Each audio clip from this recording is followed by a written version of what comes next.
18 अगस्त की सुबह वाराणसी के मरुई जमुनी गांव की 22 साल की एमएससी स्टूडेंट श्रेया उपाध्याय हर रोज की तरह अपने कॉलेज के लिए निकलती है।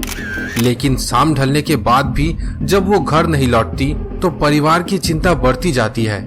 फोन की लोकेशन वाराणसी के ही बंछाव इलाके के एक किराए के फ्लैट में मिलती है, लेकिन कमरा बाहर से ताला लगा हुआ होता है। पुलिस शुरुआत में इस मामले को गंभीरता से बिल्कुल भी नहीं लेती और इसे एक सामान्य बात समझकर छोड़ देती है। लेकिन अगले 50 घंटों तक जब पुलिस कोई एक्शन नहीं लेती तो श्रेया की मां और उसका चचेरा भाई खुद ही छानबीन में उतर पड़ती हैं। और फिर 20 अगस्त की दोपहर जब वो बंद कमरे का ताला खोलते हैं तो अंदर का नजारा सबके होश उड़ा देता है। आखिर श्रेया के साथ उस दिन रास्ते में क्या हुआ था? क्या पुलिस की लापरवाही ने एक मासूम की जिंदगी दांव पर लगा दी? और परिवार ने आखिर कैसे उस बंद फ्लैट की चाबी ढूंढ निकाली? तो फिर चलिए बिल्कुल शुरुआत से समझते हैं इस क्राइम से भरी दास्तान को।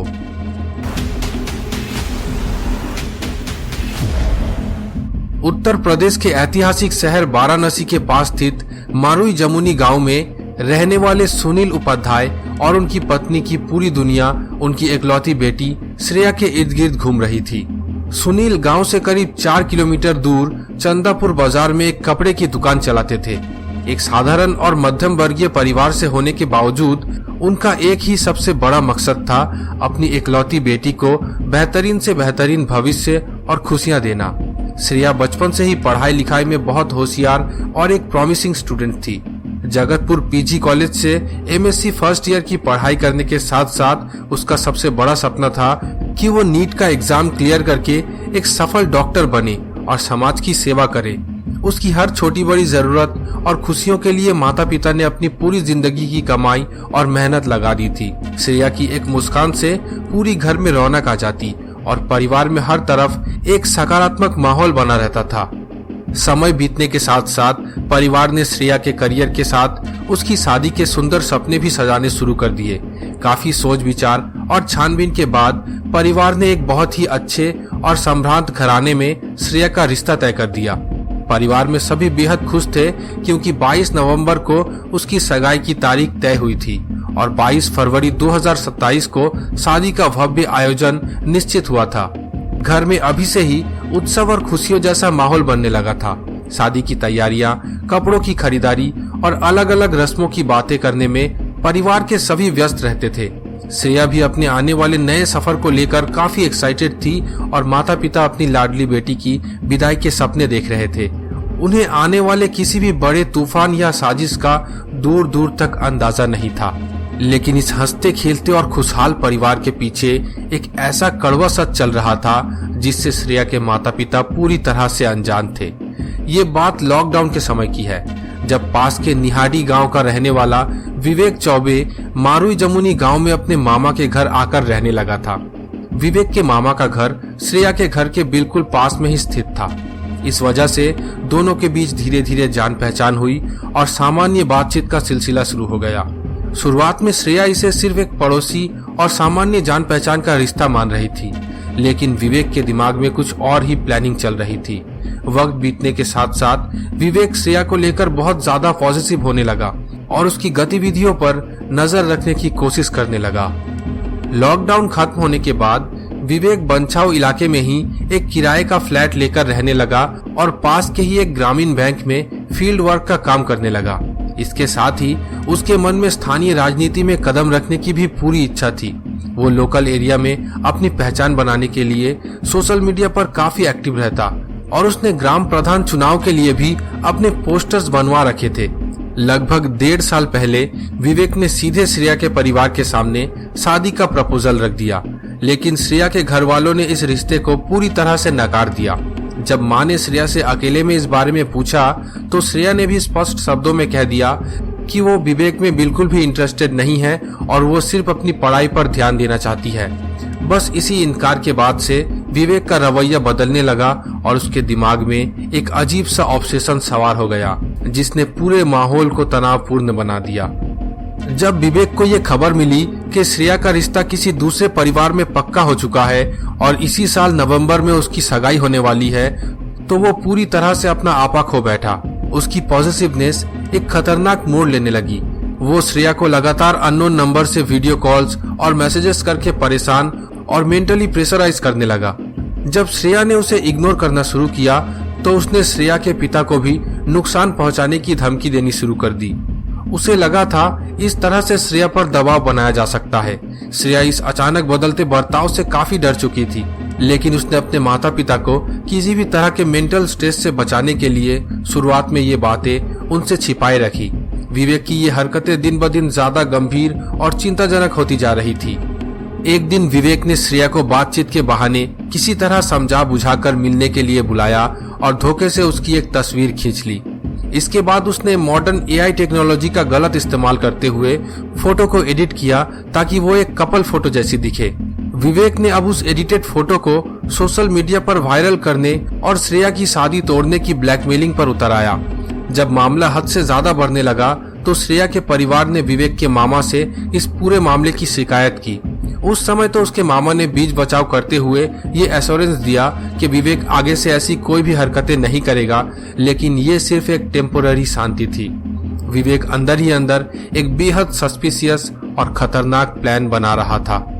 समय होता है 18 अगस्त यानी मंगलवार की सुबह। श्रेया हर रोज की तरह तैयार होकर अपने कॉलेज जाने के लिए घर से निकलती है, लेकिन दोपहर बीत जाने के बाद भी जब समय पर घर वापस नहीं पहुंचती तो परिवार के मन में अनहोनी की घबराहट होने लगती है। श्रेया का मोबाइल नंबर लगातार ट्राई किया जाता है, लेकिन दूसरी तरफ से कोई जवाब नहीं मिलता। शाम ढलने तक जब श्रेया का कोई पता नहीं चलता तो उसकी परेशान माँ और पिता तुरंत नजदीकी पुलिस स्टेशन पहुंचते हैं और मदद की गुहार लगाते हैं। पुलिस जब श्रेया की मोबाइल लोकेशन ट्रेस करती है तो उसकी लास्ट लोकेशन बंछाव इलाके में स्थित विवेक चौबे के उसी किराए के फ्लैट पर मिलती है। इसके बाद परिवार बिना एक पल गवाए पूरी पुलिस टीम के साथ उस फ्लैट पर पहुंचती है।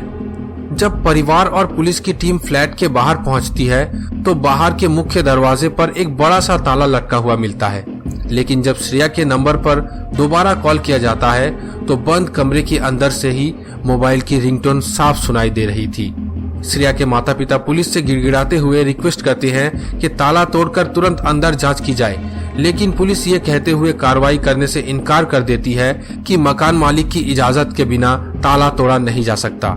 सिर्फ इतना ही नहीं, पुलिस उल्टा परिवार को ही ये बोलकर वापस भेज देती है कि लड़की अपने किसी दोस्त के साथ कहीं चली गई होगी और चिंता करने जैसी कोई बात नहीं है। पुलिस की इस घोर लापरवाही ने इस पूरे मामले को और ज्यादा उलझा दिया और 18 अगस्त की वो रात एक गहरे सस्पेंस में बदल गई। पुलिस प्रशासन के हाथ खड़े कर देने के बाद श्रेया की मां और उसके चचेरे भाई ने खुद इन्वेस्टिगेशन करने का फैसला किया। उन्होंने विवेक के दोस्तों और करीबियों से पूछताछ शुरू की। अपने निजी छानबीन में उन्हें सुराग मिला कि विवेक मिर्जापुर में अपने एक दूसरे रिलेटिव के घर गया हुआ है। परिवार तुरंत मिर्जापुर पहुंचा, जहां पता चला कि विवेक अपनी बाइक और एक बैग वहीं छोड़कर अचानक कहीं गायब हो गया। जब उसके छोड़े हुए बैग की तलाशी ली गई तो उसके अंदर से बंछाव वाले उसी किराए के फ्लैट की चाबी बरामद की गई। परिवार बिना समय गवाए चाबी को लेकर 20 अगस्त की दोपहर बंछाव वाले फ्लैट पर पहुंचा। जैसे ही उन्होंने दरवाजे का ताला खोला, अंदर एक अजीब सा सन्नाटा था। जब वो कमरे के अंदर दाखिल होकर बाथरूम की तरफ बढ़े तो वहां श्रेया का बेजान शरीर बेहद संदिग्ध हालत में पड़ा हुआ मिला। आखिर उस बंद कमरे में उस दिन क्या हुआ था? आरोपी ने इस वारदात को कैसे अंजाम दिया और क्या कानून के हाथ उस तक पहुंच पाए? 20 अगस्त की दोपहर जब बंछाव वाले उस किराए के फ्लैट की चाबी ताले में घूमती है तो सिर्फ एक बंद कमरे का दरवाजा ही नहीं खुलता, बल्कि पूरी पुलिस प्रशासन की कार्यशैली पर एक बहुत बड़ा सवालिया निशान खड़ा हो जाता है। जिस कमरे के बाहर पुलिस 18 अगस्त की रात को खड़ी थी और अंदर बजती फोन की घंटी सुनकर भी बिना कोई एक्शन लिए वापस लौट गई थी, उसी कमरे के अंदर 22 साल की होनहार छात्रा श्रेया उपाध्याय की सांसें हमेशा के लिए थम चुकी थी। अंदर से आती बदबू और सन्नाटे ने उनके दिल को दहला कर रख दिया। जब वो कदम आगे बढ़ाते हुए बाथरूम की तरफ पहुंचते हैं तो मां की चीख सुनकर पूरा इलाका सहम जाता है। जिस बेटी के हाथों में कुछ महीनों बाद मेहंदी सजने वाली थी, उसका शरीर बेहद संदिग्ध और दर्दनाक हालत में पड़ा हुआ था। श्रेया के पैर बंधे हुए थे और उसकी गर्दन पर किसी धारदार चीज से किए गए हमले के गहरे निशान थे। ये खबर आग की तरह पूरे वाराणसी शहर में फैल जाती है। जो पुलिस पिछले 50 घंटों से इस मामले को एक मामूली गुमशुदगी और लड़की किसी दोस्त के साथ चली गई होगी ये कहकर टाल रही थी, वो अचानक हरकत में आ गई। भारी पुलिस बल के साथ बड़े अधिकारी मौके पर पहुंचे।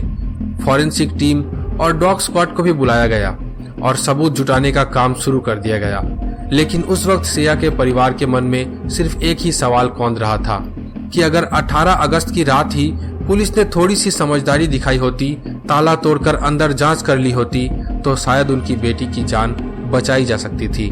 परिवार का रो रो कर बुरा हाल था और उनका सीधा आरोप था कि पुलिस की घोर बेपरवाही और ढिलाई की वजह से ही उनकी इकलौती औलाद उनके बीच नहीं रही। दूसरी तरफ पुलिस ने अपने साख बचाते हुए तुरंत धारा 302 यानी हत्या का केस दर्ज कर लिया। मामले की गंभीरता को देखते हुए आरोपी विवेक चौबे की तलाश में 4 अलग अलग स्पेशल टीमों का गठन किया गया।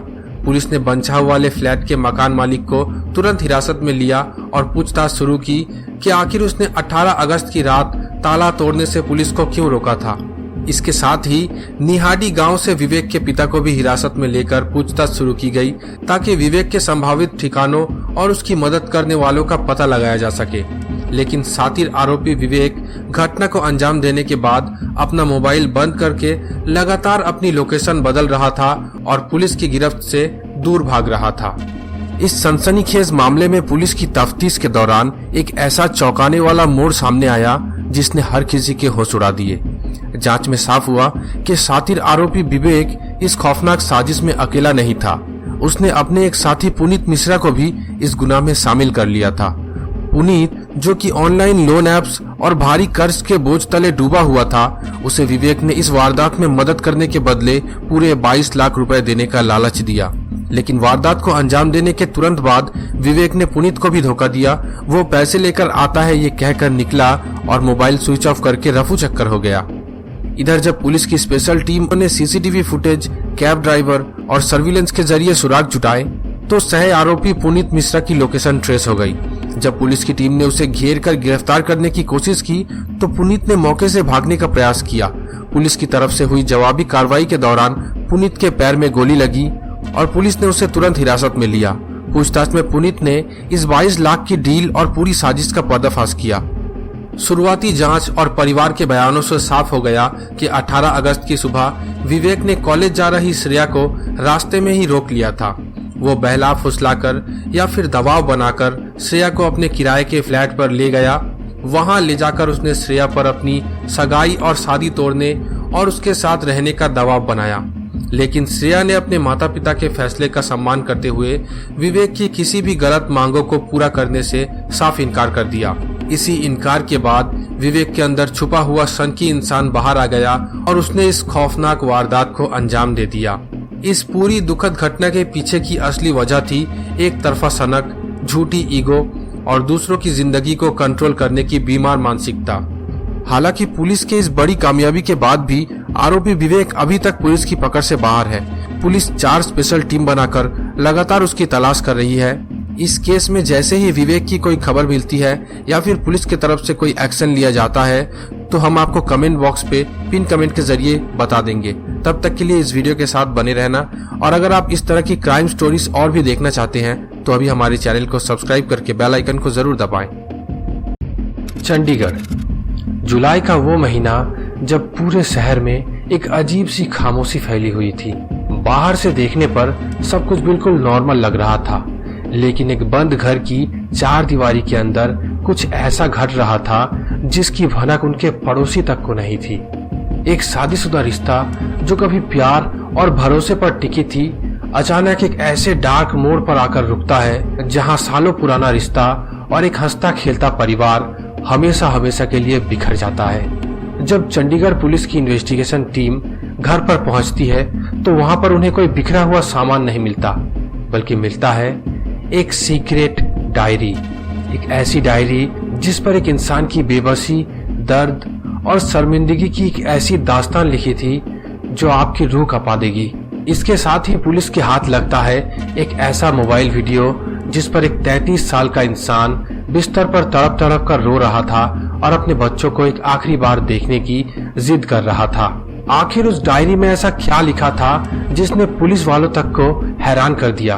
और आखिर क्यों एक 32 साल की महिला अपने 20 साल के स्टूडेंट के प्यार में इस कदर अंधी हुई कि उसे उसका पति का तड़पना भी एक एक्टिंग लग रहा था? और आखिर क्यों वो स्टूडेंट अपने दोस्तों के साथ मैडम के घर पहुंचा और उसके ही पति से कहने लगा कि वो सिर्फ मेरी है? तो चलिए इस घटना को पूरे विस्तार से समझते हैं। शुरू करते हैं आज की क्राइम स्टोरी। कहते हैं कि जब दो लोग बचपन से एक दूसरे को जानते हो तो उनके बीच का कनेक्शन बहुत गहरा होता है, लेकिन जब वही अटैचमेंट गलत जिद और मैनिपुलेशन पर टिक जाए तो उसका अंजाम बहुत खौफनाक होता है। हमारी ये कहानी शुरू होती है चंडीगढ़ के एक शांत मोहल्ले से, जहां दो पड़ोसी परिवार सालों से आमने सामने रहते थे। एक तरफ था 33 साल के मोनू का परिवार, दूसरी तरफ थी 32 साल की कोमल। मोनू और कोमल का बचपन एक ही गली में बीता था। दोनों साथ में स्कूल जाते, पार्क में खेलते, होमवर्क करते और बचपन की हर छोटी बड़ी खुशी शेयर करते थे। जैसे जैसे वक्त बीता और दोनों की स्कूलिंग कंप्लीट हुई तो दोस्ती कॉलेज के दिनों में गहरी अटैचमेंट और फिर एक लव अफेयर में बदल गई। मोनू दिल का बहुत साफ, सीधा और जिम्मेदार इंसान था जो कोमल से बेहद प्यार करता था। वहीं दूसरी तरफ कोमल अपनी शर्तों पर जिंदगी जीने वाली बहुत ही ज्यादा एम्बिशियस लड़की थी। जब कॉलेज खत्म हुआ तो दोनों ने डिसाइड किया कि वे अपनी आगे की जिंदगी साथ बिताएंगे। मोनू और कोमल ने अपने अपने घर वालों को अपने इस रिश्ते के बारे में बताया और शादी की बात रखी, लेकिन दोनों ही परिवारों ने इस रिश्ते को साफ तौर पर रिजेक्ट कर दिया। बड़े बुजुर्गों का मानना था कि स्कूल और कॉलेज का अट्रैक्शन एक अलग बात होती है, लेकिन प्रैक्टिकल लाइफ में शादी निभाना बहुत ही अलग होता है। दोनों की पर्सनैलिटी में भी जमीन आसमान का फर्क था। घर वालों का रिजेक्शन सुनने के बाद भी मोनू और कोमल पीछे हटने को तैयार नहीं थे। कोमल को पूरा विश्वास था कि वो किसी भी तरह मोनू को अपने कंट्रोल में रख सकती है। जब परिवार वालों ने शादी करने से पूरी तरह मना कर दिया तो दोनों ने एक बहुत ही डेंजरस और इमोशनल ब्लैकमेल का रास्ता चुना। एक दिन दोनों मोनू के घर की छत पर बाउंड्री पर जाकर खड़े हो गए। नीचे खड़े परिवार वालों और पड़ोसियों को उन्होंने सीधे धमकी दी कि अगर उन्होंने शादी के लिए हाँ नहीं की तो दोनों एक साथ छत से कूदकर अपनी जान दे देंगे। घबराए हुए माता पिता के पास कोई और ऑप्शन नहीं बचा। अपने बच्चों की जान बचाने के लिए रोते बिलखते परिवार ने शादी की परमिशन दे दी। साल 2016-17 में पूरे धूमधाम और रीति रिवाजों के साथ दोनों की लव मैरिज हो गई। शुरुआत में सब कुछ बहुत अच्छा चल रहा था। शादी के लगभग 2 साल बाद उनके घर एक बेहद प्यारी सी बेटी ने जन्म लिया। बच्ची के आने से परिवार में खुशियां दुगनी हो गई। अपनी फैमिली की हर जरूरत को पूरा करने के लिए मोनू ने चंडीगढ़ की सड़कों पर दिन रात मेहनत करके ई रिक्शा चलाना शुरू किया। वो सुबह से देर रात तक पसीने में तरबतर होकर मेहनत करता ताकि अपनी बीवी और बच्चों को कोई कमी ना होने दे। वहीं दूसरी तरफ कोमल पढ़ी लिखी थी, इसलिए उसने घर पर ही छोटे बच्चों को ट्यूशन पढ़ाना स्टार्ट कर दिया। शुरुआत में तो कोमल का ध्यान ट्यूशन और बच्चों की देखभाल पर ही रहता था, लेकिन धीरे धीरे उसकी बोरिंग और रूटीन लाइफ से उसका मन भरने लगा। मोनू का दिन भर बाहर रहना और सिर्फ काम में उलझे रहना कोमल को पसंद नहीं आ रहा था।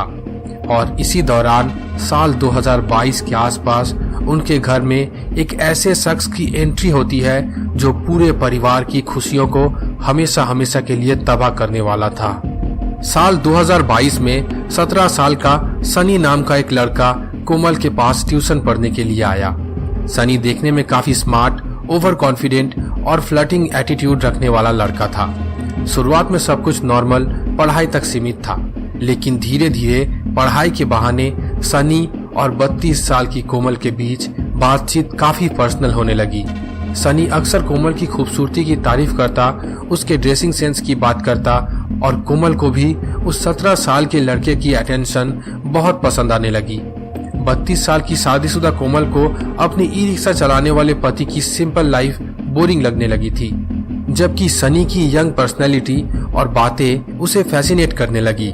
ये फ्लर्टिंग बहुत जल्द एक सीक्रेट और सीरियस लव अफेयर में बदल गई। जब भी मोनू काम पर बाहर होता, सनी घंटों ट्यूशन के नाम पर कोमल के घर पर ही रुका रहता। कोमल अपनी 6 साल की मासूम बेटी और अपने पति के भरोसे को पूरी तरह से भूलकर सनी के प्यार में अंधी हो चुकी। लेकिन किसी भी सीक्रेट अफेयर का छुपा रहना नामुमकिन होता है। जब घर में सनी की गैरवाजी प्रेजेंस बढ़ने लगी, उसके फोन कॉल्स बार बार आने लगे और कोमल का बिहेवियर बदलने लगा, तो मोनू को शक होना शुरू हुआ। मोनू ने शुरुआत में शांति से अपनी बीवी को समझाने की कोशिश की। उसने कोमल से कहा, हमारी 6 साल की मासूम बेटी है, उस बच्चे के फ्यूचर के बारे में सोचो। इस छोटे लड़के के चक्कर में अपने घर की इज्जत और अपनी शादीशुदा जिंदगी को नीलाम मत करो। लेकिन कोमल को अपनी पति की बातों में कोई सीरियसनेस नजर नहीं आई। अपनी गलती को मानने के बजाय कोमल मोनू से ही झगड़ा करने लगी। जब भी घर वाले या मोनू उस पर प्रेशर बनाते, वो अपनी बेटी को लेकर मायके चली जाती और हफ्तों तक वापस नहीं आती। वक्त बीतता गया और साल 2024 तक सनी 20 साल का हो गया। उसका दुस्साहस इतना ज्यादा बढ़ गया था कि उसे अब कानून या समाज का कोई डर नहीं था। मोनू की लाइफ की सबसे डार्क फेज की शुरुआत तब हुई जब घटना से लगभग 15-20 दिन पहले सनी अपने कुछ दबंग दोस्तों के साथ सीधे मोनू के घर पहुंच गया। पूरे मोहल्ले के सामने सनी ने मोनू का कॉलर पकड़ने की कोशिश की और अकड़ कर कहा, कोमल अब तुम्हारी नहीं, सिर्फ मेरी है। तुम्हें उसे तुरंत डिवोर्स देना पड़ेगा, वरना अंजाम बहुत बुरा होगा। उस वक्त घर के बाहर पड़ोसियों की भीड़ जमा हो गई थी। मोनू ने जब बहुत उम्मीद से अपनी बीवी कोमल की तरफ देखा कि वो इस लड़के को डांटेगी या घर से बाहर निकालेगी, तो कोमल ने जो किया, उसने मोनू की रीढ़ की हड्डी में सनसनी फैला दी। कोमल ने सबके सामने सनी का सपोर्ट करते हुए कहा, हाँ ये सच बोल रहा है, मैं अब सनी के साथ ही रहूंगी, तुम मुझे शांति से डिवोर्स दे दो। अपने पूरे मोहल्ले के सामने अपनी ही बीवी के मुंह से ये सब सुनकर 33 साल का मोनू अंदर से पूरी तरह टूट गया। उस रात घर में बहुत बड़ा ड्रामा हुआ और मामला बिगड़ता देख स्थानीय पुलिस को बुलाना पड़ा। चंडीगढ़ पुलिस की टीम ने मौके पर पहुंचकर सिचुएशन को संभाला। सनी और उसके दोस्तों को सख्त चेतावनी देकर भगा दिया और कोमल को उसके मायके भेज दिया। लेकिन उस रात के बाद से मोनू की जिंदगी एक जिंदा लाश जैसे बन गई थी। 7 जुलाई को मोनू अपनी जिंदगी को आखिरी मौका देने के लिए अपनी ससुराल गया। उसने कोमल के सामने हाथ जोड़े और गिड़गिड़ाया और अपनी बेटी की फ्यूचर का वास्ता दिया। लेकिन कोमल का दिल बिल्कुल पत्थर हो चुका था। उसने मोनू को बेहद अपमानजनक बातें कही, उसकी ई रिक्शा चलाने की औकात का मजाक उड़ाया और उसे अपने मायके से डांट कर भगा दिया। 7 जुलाई की उस अपमानजनक मुलाकात के बाद जब मोनू अपने घर लौटा तो वो पूरी तरह से बिखर चुका था। उसने अपने कमरे का दरवाजा बंद किया, अपनी सीक्रेट डायरी निकाली और कांपती हाथों से पन्नों पर लिखना शुरू किया। उसने लिखा, मुझे ये सब लिखते हुए बेहद शर्म आ रही है। मैं पूरी दुनिया को कैसे बताऊं कि मेरी बीवी ने मेरे साथ क्या किया है। अगर मैं उसके असली इरादे और उसकी बातें दुनिया को बता दूंगा तो पूरी दुनिया मुझ पर ही हंसेगी। उसी दौरान मोनू के भाई ने जब उसकी ये मानसिक हालत देखी तो उसने अपने मोबाइल से एक बेहद दर्दनाक वीडियो रिकॉर्डिंग किया। उस वीडियो में 33 साल का मोनू बिस्तर पर तड़प तड़प कर रो रहा था। अपने हाथ जोड़कर कह रहा था, ये औरत मेरे बच्चे को मार देगी, मुझे मेरे बच्चे से सिर्फ एक आखिरी बार मिलने दो। मोनू की आंखों में अपनी बेटी के लिए तड़प और अपनी बेइज्जती का असहनीय दर्द दिख रहा था। और इसके ठीक कुछ ही दिनों बाद चंडीगढ़ के उस घर में एक ऐसी अनहोनी घटी जिसने पूरे इलाके के रोंगटे खड़े कर दिए। 7 जुलाई के उस अपमानजनक मुलाकात और अपनी बीवी के कड़वे शब्दों के बाद 33 साल के मोनू के अंदर जीने की आखिरी उम्मीद भी खत्म हो चुकी थी। जिस औरत के लिए उसने कभी अपने परिवार से बगावत की थी, जिस रिश्ते को बचाने के लिए उसने छत से कूदने तक की नौबत ला दी थी, उसी बीवी ने एक 20 साल के लड़के के सामने उसके आत्मसम्मान की धज्जियां उड़ा दी थी।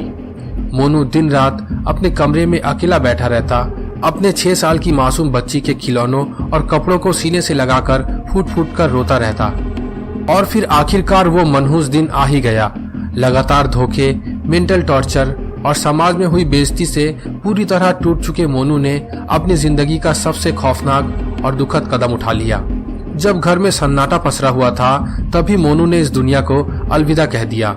घर वालों ने जब काफी देर तक दरवाजा ना खुलने पर कमरे का दरवाजा तोड़ा तो उनके पैरों तले जमीन खिसक गई।